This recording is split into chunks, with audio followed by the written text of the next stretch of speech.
साल की सबसे बड़ी और पहली पूर्णिमा के दिन सूर्य को जल देते समय लोटे में ढाल ले। ये चीजें फिर देखें, आपका भाग्य कैसे चमक जाता है। 13 जनवरी साल की सबसे बड़ी और पहली पूर्णिमा, पौष पूर्णिमा के दिन 200 वर्षों बाद बन रहे दुर्लभ और दिव्य संयोग में सूर्य को जल देते समय लोटे में ये एक चीज ढालने से रातों रात चमक जाएगी।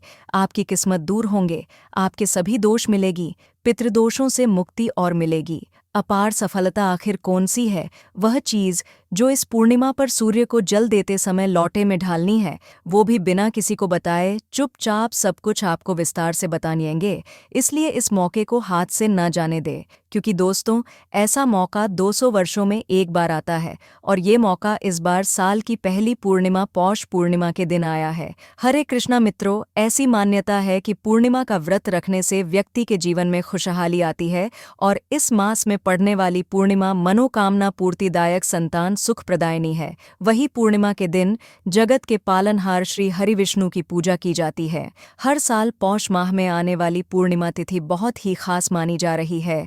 इस दिन भगवान विष्णु के साथ माता लक्ष्मी और चंद्रमा की पूजा करने से जीवन में खुशहाली आती है।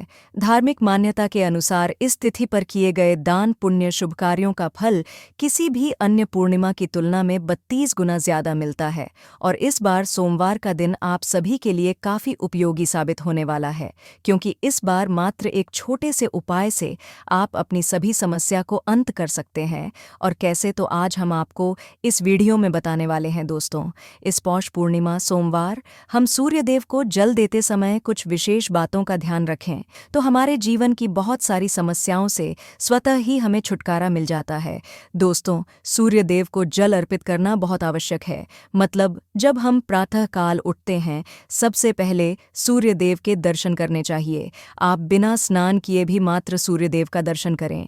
जहां से भी आपके घर के पास से सूर्य दिखाई दे रहे हो तो भी, और नहीं दिखाई दे रहे हैं तो भी आप छत से जाकर सूर्य देव को देखें, उन्हें प्रणाम करें। उगते हुए सूर्य के दर्शन करने से, उनको प्रणाम करने से, नमस्कार करने से आपके जीवन की बहुत सारी समस्याओं से आपको मुक्ति मिल जाती है। और आपको सूर्य को जल जरूर अर्पित करना चाहिए, लेकिन जल अर्पित करने से पहले स्नान करना आवश्यक है। जल कैसे अर्पित करना चाहिए जिससे कि आपके जीवन की तमाम तरह की परेशानियों से आपको मुक्ति मिल जाए? तो दोस्तों, अगर आपके विवाह में कोई बाधा आ रही है, मनचाहा विवाह चाहते हैं, मनचाहा जीवन साथी चाहते हैं, या कर्ज में डूबे हुए हो, धन का अभाव है, व्यापार आपका नहीं चल रहा है, या फिर आपकी संतान प्राप्ति में बाधा है, किसी भी प्रकार की आपकी कोई भी समस्या है, अगर आप सूर्य देव को जल अर्पित करते समय कुछ विशेष बातों का ध्यान रखें तो आपको बहुत ही शीघ्र आपकी समस्या से आपको छुटकारा मिल जाएगा। दोस्तों, सूर्य देव को जल अर्पित करने से सरकारी नौकरी में आ रही बाधाएं दूर होती हैं। हमारा सूर्य जब मजबूत होता है तो हमें समाज में मान प्रतिष्ठा की प्राप्ति होती है, सम्मान की प्राप्ति होती है, आत्मविश्वास बढ़ता है, मन मजबूत होता है, जिससे कि हम जीवन के हर क्षेत्र में सफलता प्राप्त करते हैं। किसी भी प्रकार का डर हमारे मन में नहीं रहता है। आत्मविश्वास से हमारा मन जो है भरा रहता है। सूर्य देव को जल अर्पित करना बहुत ही आवश्यक है। मतलब हर रोज आप स्नान के बाद जल तो जरूर अर्पित कीजिए। किस तरह से आप जल अर्पित करें जिससे कि आपके जीवन की समस्याएं दूर हो, यह सभी बातें मैं आज आपसे इस वीडियो में शेयर करने वाले हैं। और अगर आपको वीडियो अच्छी लगे, पूरी वीडियो जरूर देख लीजिए। पूरी वीडियो देखने के बाद अगर आपको आज की वीडियो अच्छी लगे तो इसे लाइक कर दीजिए और ज़्यादा से ज़्यादा इस वीडियो को अपने फैमिली फ्रेंड्स के साथ शेयर कीजिए। चैनल पर पहली बार आए हैं तो चैनल को सब्सक्राइब ज़रूर कर लीजिए, बटन को प्रेस कर लीजिए। इससे ये होगा कि इस तरह की सभी वीडियो की नोटिफिकेशन आपको सबसे पहले मिलेंगी। अब बात करते हैं कि सूर्य देव को जल अर्पित करते समय हमें किन बातों का विशेष रूप से ध्यान रखना चाहिए। भविष्य पुराण के अनुसार सूर्य को अर्घ्य देते समय कुछ खास बातों का ध्यान रखना चाहिए। तो कौन सी है वह बातें जिससे कि ध्यान अगर हम रखेंगे तो सूर्य की कृपा हमें बहुत ही शीघ्र मिल जाती है। सबसे पहले अगर आपको सूर्य देव को जल देना है तो प्रातःकाल जल्दी उठना चाहिए। जल्दी जल्दी मतलब सूर्योदय से पहले उठ जाएं। सूर्य के निकलने से पहले हमें उठ जाना चाहिए, और सूर्य के निकलने के बाद अगर हम उठते हैं तो हमारा सूर्य वैसे भी खराब हो जाता है और आपको अशुभ फल देने लग जाता है। तो इसलिए सूर्योदय से पहले उठे और उठकर स्नान आदि कर ले। उसके बाद आपको सूर्यदेव को जल देना है। स्वच्छ वस्त्र धारण करके सूर्यदेव जहाँ से भी आपको दिखाई दे, अपने घर में छत से, बालकनी से आपको जल देना चाहिए। और अगर सूर्यदेव ना दिखाई दें, आप किसी ऐसी जगह रहते हैं जहाँ से सूर्य नहीं दिखाई देते हैं, तो ऐसे में आप अपने घर में जिस भी कमरे में हैं वहाँ पर भी सूर्यदेव को स्मरण करते हुए किसी भी पात्र में जल दे सकते हैं। ये नहीं है कि सूर्यदेव दिखाई नहीं दे रहे हैं तो आप जल नहीं दे सकते हैं। आप बिल्कुल अपने कमरे में बैठकर ही सूर्यदेव की आराधना करें, उनको स्मरण करें, उनके मंत्र का जाप करें, आदित्य हृदय स्तोत्र का पाठ करें। और सूर्यदेव को जल भी आप अपने कमरे में ही किसी भी पात्र में दे सकते हैं। और उसके बाद उस पात्र का जल उठाकर आप किसी गमले में ढाल दीजिए। तुलसी के गमले में नहीं ढालना है, ये बात आपको ध्यान रखनी है। और अगर आपको सूर्यदेव दिखाई दे रहे हैं घर से तो अत्यंत श्रेष्ठ है, आप अपनी छत पर या बालकनी से सूर्यदेव को देखते हुए जल अर्पित करें। इसके लिए आपको चाहिए तांबे का एक पात्र, तांबे के लोटे से सूर्यदेव को जल अर्पित करना चाहिए और शुद्ध जल ही भरकर ही आपको सूर्यदेव को जल देना है। स्वच्छ जल भरकर और दोनों हाथों से आपको पात्र पकड़ना है। दोनों हाथों से जब आप पात्र पकड़े तो इस बात का ध्यान रखें कि आपके अंगूठे का स्पर्श उस पात्र से नहीं होना चाहिए। और इसके बाद आप भगवान सूर्यदेव को जल अर्पित करें। सूर्य को जल दे रहे हैं तब आपको यह भी ध्यान रखना है कि जब आप धार दे रहे हैं तो उसके छींटे आपके पैरों पर न पड़े। तो इसके लिए आप क्या करें, अपने सामने या तो एक पात्र रखकर आप जल दीजिए, कोई गमला रख लीजिए या कोई साफ पात्र रख लीजिए जिसमें आपको सूर्यदेव को देखते हुए स्मरण करते हुए जल देना है। इस प्रकार से आप सूर्यदेव को जल दें। और जब आप सूर्यदेव को जल देते हैं तो मंत्र जरूर बोलना है आपको। ओम सूर्याय नमः, ओम भास्करा नमः, ओम ब्रह्म स्वरूपने श्री सूर्य नारायण नमः। इस मंत्र के द्वारा भी आप सूर्यदेव को जल दे सकते हैं। गायत्री मंत्र के द्वारा भी आप सूर्यदेव को जल दे सकते हैं। मंत्र का उच्चारण करते हुए जिस भी मंत्र का उच्चारण कर पाते हैं उसका उच्चारण करते हुए भगवान सूर्यदेव को जल देना चाहिए। पूर्व दिशा की तरफ आपका मुख होना चाहिए। जब आप सूर्यदेव को जल देते हैं तो थोड़ा सा छुपकर ही सुबह के समय जल दिया जाता है। तो इस प्रकार से आपको जल देना है। और आपको ध्यान रखना है कि जब आप सूर्य को जल देते हैं तो जो धार गिरती है पानी की, जो आप जल अर्पित कर रहे हैं तो धार है, उसके बीच से जो सूर्य की किरणें आती है उसको देखिए और उसे देखते हुए आपको जल देना चाहिए। जल देने के बाद आपको परिक्रमा अवश्य करनी चाहिए। जब भी आप सूर्यदेव को जल अर्पित करते हैं उसके बाद आपको परिक्रमा करनी है। आप चाहे तो एक परिक्रमा कर सकते हैं, चाहे तो 3 परिक्रमा कर सकते हैं। भगवान सूर्य के मंत्रों का स्मरण करते हुए जिस जगह पर खड़े हैं आप उसी जगह पर आपको 1 बार या 3 बार परिक्रमा करनी है। भविष्य पुराण कहता है कि सूर्यदेव का ध्यान करते हुए अगर परिक्रमा की जाए अर्घ देने के बाद तो समस्त प्रकार की परेशानी दूर हो जाती है और सभी प्रकार की इच्छाएं भगवान सूर्यदेव उस व्यक्ति की पूर्ण करते हैं जो सूर्यदेव को जल अर्पित करने के बाद परिक्रमा करता है। तो इस तरह से आपको ध्यान रखना है।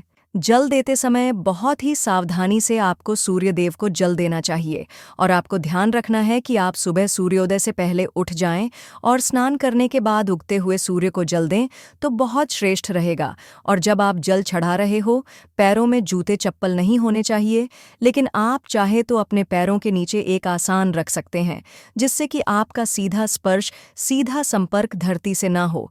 अगर आप रखना चाहे तो रख सकते हैं, अगर ना भी रखे तो ऐसी कोई बात नहीं है।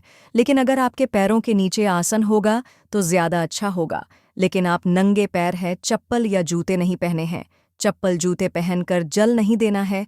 जल चढ़ाते वक्त आपको ध्यान रखना है कि वह पानी जो आ रहा है उसका स्पर्श आपके पैरों में न हो। और जब आप जल चढ़ा लेते हैं उस जल का स्पर्श मतलब जो जल आपने चढ़ाया है नीचे धरती पर है, वहाँ से आपको अपनी 2 उंगलियों से जल लेना है और अपने मस्तक पर, अपने हृदय पर लगाना है। इस तरह से आपको सूर्यदेव को जल अर्पित करना है। अब बात करते हैं कि अगर आप धन प्राप्ति की कामना रखते हैं तो किस प्रकार से सूर्यदेव को जल जल अर्पित करना चाहिए। अगर आपकी धन प्राप्ति की कामना है, कर्ज से मुक्ति चाहते हैं, व्यापार में आपकी तरक्की नहीं हो रही है, लगातार आपको घाटा होता ही जा रहा है, मतलब आप बहुत अधिक आर्थिक तंगी से परेशान हैं, तो आपको चाहिए कि आप एक तांबे का पात्र ले और आप उसमें रोली, आपको कुमकुम या रोली लेनी है और फिर थोड़ा सा अक्षत ढाल दीजिए और उसके बाद भगवान सूर्य देव को देखते हुए, उगते हुए सूर्य को प्रातःकाल देखते हुए अर्घ्य देना है। ओम सूर्याय नमः, ओम सूर्याय नमः, ओम भास्कराय नमः। इस तरह से मंत्र जप करते हुए आप सूर्य देव को अर्घ्य दें। इन मंत्र का यथासंभव आप जप करें। जितना अधिक आप जप करेंगे, सूर्य देव की कृपा आपको उतनी अधिक प्राप्त होगी और सूर्य मजबूत होंगे तो आपको धन लाभ भी होगा, कर्ज से भी मुक्ति मिलेगी और व्यापार में अगर कोई परेशानी है तो उससे भी आपको मुक्ति मिलती है। दोस्तों, यह कर्ज से मुक्ति का धन लाभ का सर्वश्रेष्ठ उपाय है, आपको जरूर करना चाहिए। अगर आपके विवाह में किसी प्रकार की बाधाएं आ रही हैं, मनचाहा जीवन साथी चाहते हैं, तो आपको चाहिए कि आप एक तांबे के पात्र से जल दें और उसमें आपको कनेर का पुष्प ढालना है। पीला कनेर का पुष्प ले सकते हैं आप, और आंवले का रस चाहिए, आंवले का रस ले लीजिए, और हल्दी का पाउडर। यह तीनों चीज़ें आप उस पात्र में ढालें और इस जल को आप सूर्य देव को देखते हुए सूर्य के मंत्रों द्वारा ओम सूर्याय नमः, ओम भास्कराय नमः, इस मंत्र के द्वारा आपको जल देना है और यह आपको हर रोज करना है। तो आप रविवार से शुरू कर दें। जल अगर आप पहले से नहीं दे रहे हैं तो रविवार से शुरू कर दें और यह तीनों चीज़ें आपको ज़रूर ही ढालनी है। और मनचाहे जीवनसाथी की कामना या फिर शीघ्र विवाह की कामना से आपको सूर्य देव को प्रणाम करके यह उपाय करना है। बहुत ही शीघ्र आपको सूर्य देव की कृपा मिलती है और आपके विवाह में आ रही बाधाएं दूर होती हैं। अगला जो उपाय है, संतान की प्राप्ति के लिए या दाम्पत्य जीवन को सुखमय बनाने के लिए कौन सा उपाय करना चाहिए, चलिए हम आपको बताते हैं। दोस्तों, अगर आपके संतान प्राप्ति में बाधा आ रही है तो आपको चाहिए कि आप तांबे के पात्र में शुद्ध जल भरे, उसमें आपको थोड़ा सी रोली लेनी है और लाल कनेर का पुष्प लेना है। फिर आप भगवान सूर्य देव को जल अर्पित कीजिए। लाल पुष्प, अक्षत और रोली, ये तीनों चीज़ें आपको जल में ढालनी है। उसके बाद भगवान सूर्य देव को जल अर्पित करना है। ओम सूर्याय नमः, ओम भास्कराय नमः गायत्री मंत्र का भी आप जाप कर सकते हैं और ब्रह्मा स्वरूपिणी श्री सूर्य नारायण नमः, इस मंत्र के द्वारा भी आप सूर्य देव को जल दे सकते हैं। तो इस तरह से आपको जल देना है और इस उपाय से आपके संतान प्राप्ति में जो बाधाएं आ रही हैं, चाहे विवाह में जो परेशानियां आ रही हैं, जैसे कि आपके दाम्पत्य जीवन में मधुरता नहीं है, वह भी इस उपाय को करने से आपके दाम्पत्य जीवन में मधुरता होगी, संतान की प्राप्ति होगी। और इस तरह से जब हम जल देते हैं तो घर में सुख समृद्धि का भी आगमन होता है, धन लाभ भी होता है, तो बहुत श्रेष्ठ होता है। लाल पुष्प ढालकर अगर आप भगवान सूर्य देव को जल देते हैं और सुबह सुबह भगवान सूर्य देव को जल देकर उनके मंत्रों का जप करना बहुत श्रेष्ठ माना जाता है। दोस्तों, आप अगर किसी भी परेशानी से जूझ रहे हो, समस्याओं से घिरे हुए हो, कोई रास्ता नहीं मिल रहा हो, आपको सूर्य देव को जल जरूर देना चाहिए। अगर आप प्रतिदिन भगवान सूर्य देव के मंत्र का जप करेंगे और सूर्य देव को जल अर्पित करेंगे, बहुत ही शीघ्र आपकी समस्याएं दूर हो जाती हैं। दोस्तों, उम्मीद करते हैं आज की वीडियो से आपको लाभ अवश्य होगा। वीडियो आपको अच्छी लगी हो तो लाइक कर दीजिए और ज़्यादा से ज़्यादा इस वीडियो को अपने फैमिली फ्रेंड के साथ शेयर कीजिए। चैनल को सब्सक्राइब कर लीजिएगा, बेल बटन को प्रेस कर लीजिए। इससे ये होगा कि इस तरह की सभी वीडियोस की नोटिफिकेशन आपको सबसे पहले मिलेगी। मिलते हैं आपसे अगले वीडियो में, तब तक के लिए नमस्कार। ओम सूर्य देवाय नमः।